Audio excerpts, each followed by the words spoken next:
Bien le bonjour, très chers auditeurs.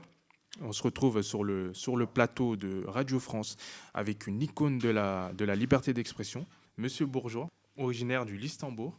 Parlez-nous un peu de vous, de votre parcours, qu'est-ce qui vous emmène ici, tout simplement, et je vous laisse vous présenter aussi. Très bien, ben bonjour, monsieur Bourgeois. Je suis là du coup pour vous parler de mon histoire. Donc dans le cadre des mouvances qu'il y a eu récemment, donc pour la libération des peuples par la musique. Voilà, je suis un des représentants, donc originaire du Luxembourg, du coup un pays qui a été en guerre, comme vous le savez, depuis du coup les 2023. Il s'est passé quand même pas mal d'années pendant la guerre, environ jusqu'à 2029-2030, ça a commencé à se décanter correctement. Mais voilà, alors pour faire simple, du coup, moi j'étais un boulanger tout simplement à la base. Je jouais d'un instrument depuis mes 10 ans, donc aujourd'hui j'en ai 40, donc vous voyez, ça fait un petit bout de temps. Et le but, c'était de pouvoir libérer nos paroles, parce que pendant la guerre, il faut savoir que le gouvernement a été très oppresseur, et il ne voulait surtout pas que les autres pays sachent ce qui se passait à l'intérieur du pays, et il commençait à y avoir des guerres civiles. Et le problème, c'est que du coup, la propagande de l'État commençait à faire changer les mentalités en faveur de l'État, et ce qui n'était pas acceptable.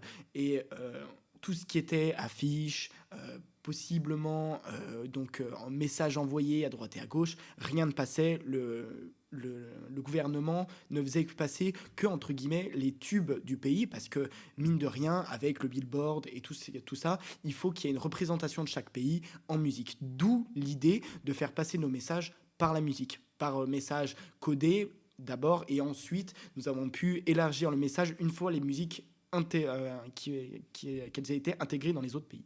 Donc, en fait, euh, en 2024 à peu près, c'est là où le gouvernement a essayé de brider tout. Malheureusement, plusieurs de mes confrères ont été tués, emprisonnés, torturés, etc., pour avoir essayé de transmettre des messages.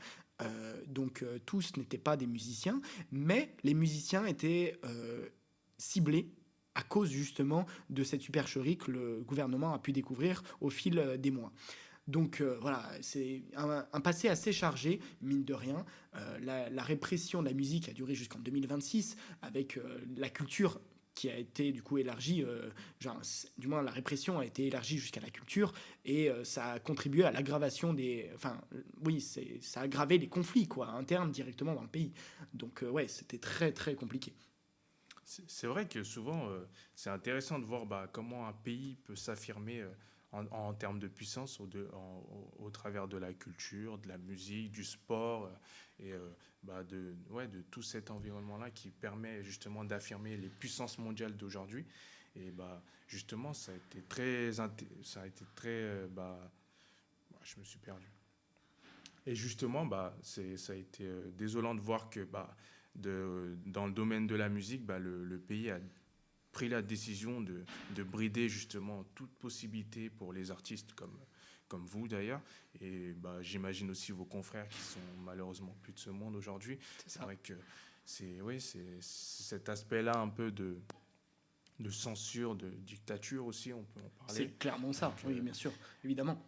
finalement, la question, c'est comment vous, vous avez pu évoluer un petit peu dans cet environnement-là aujourd'hui pour en arriver à là, quoi. Bah, c'est vrai que du coup, c'est une question assez pertinente, parce que, comme je l'ai dit, à la base, j'étais boulanger, rien à voir, entre guillemets, mais avec mon petit bagage de musique, on a pu, du coup, avec des amis qui sont encore aussi de ce monde, heureusement pour moi, pouvoir trouver des codes et tout ça.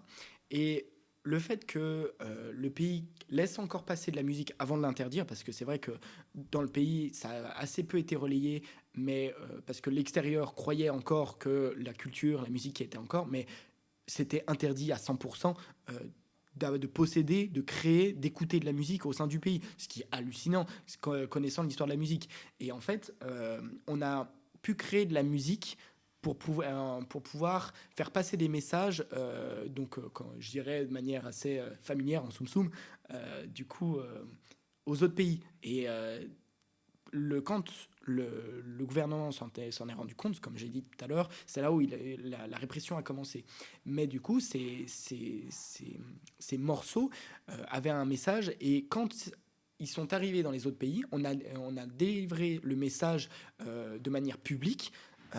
Par les réseaux sociaux, bien qu'ils étaient brouillés, on a réussi avec des teams de pirates de pouvoir délivrer le message, et toutes les ONG du coup de l'Union européenne, les États-Unis, tous les pays qui n'étaient pas en connaissance de ce qui se passait dans l'Istanbul ont pu commencer à s'inquiéter et à prendre le sujet à cœur. Et grâce aux musiques, nous avons pu diffuser le message aux autres pays, et une révolte a commencé à se faire au sein du Luxembourg, aidé du coup par toutes les ONG et par tous les autres pays à côté. Voilà.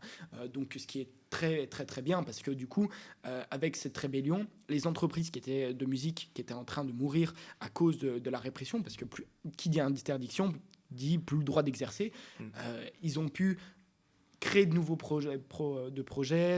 nouvelles innovations en fait, qui permettaient de répondre à un besoin de la population très précis, et ça a amené du coup à une croissance folle des nouvelles innovations de la musique qui était assez plate avant 2023, et de pouvoir du coup aujourd'hui les entreprises qui viennent du Luxembourg et qui sont dans le domaine de la musique sont aujourd'hui leaders. C'est quand même assez incroyable de passer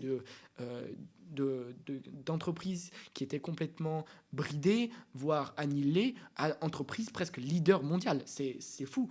Et c'est ça que je viens représenter aujourd'hui, c'est que bien que nous avons eu une passe de guerre qui était très compliquée, grâce à l'aide des autres pays, à la musique, à l'amour de la musique et à toutes ces entreprises qui ont fait un travail monstrueux, aujourd'hui nous avons pu nous en sortir, et le gouvernement a été dissous. Donc voilà, c'était notre histoire. Est-ce que vous avez des questions peut-être? Bah, justement, en parlant d'amour de la musique, c'est vrai que précédemment, vous avez parlé du fait de d'avoir cette volonté de toujours transmettre un message, de transmettre des émotions aussi quelque part. C'est aussi ça la musique, c'est du partage avant tout.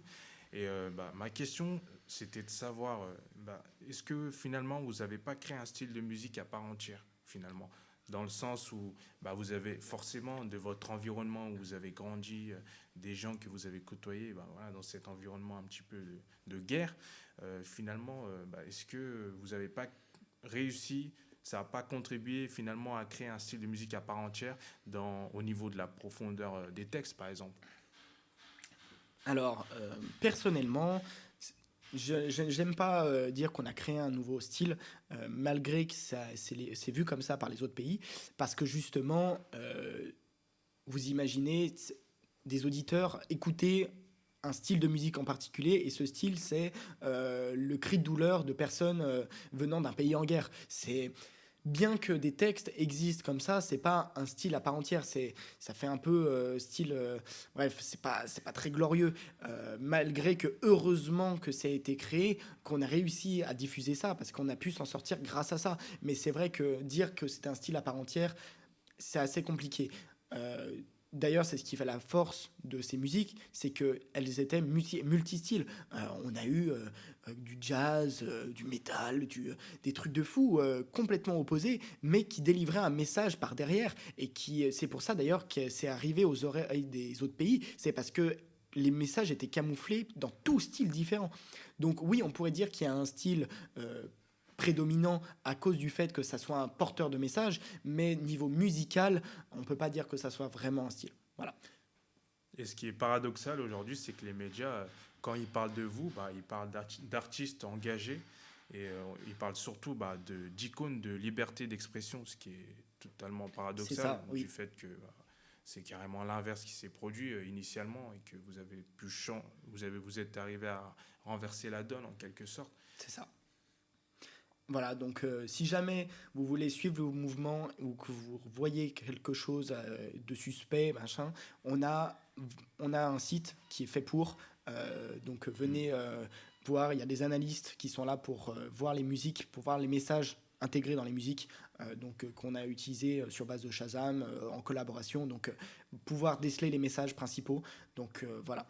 Merci de m'avoir reçu en tout cas, c'est très gentil à Et je vous. vous remercie à vous d'être venu sur ce plateau de Radio Matin. Eh ben merci. Euh, Je dis au revoir aux auditeurs et merci pour, moi, pour votre écoute. Et si jamais vous avez des questions, je reste ouvert sur mes réseaux sociaux. C'est parfait. Merci à vous d'être passé.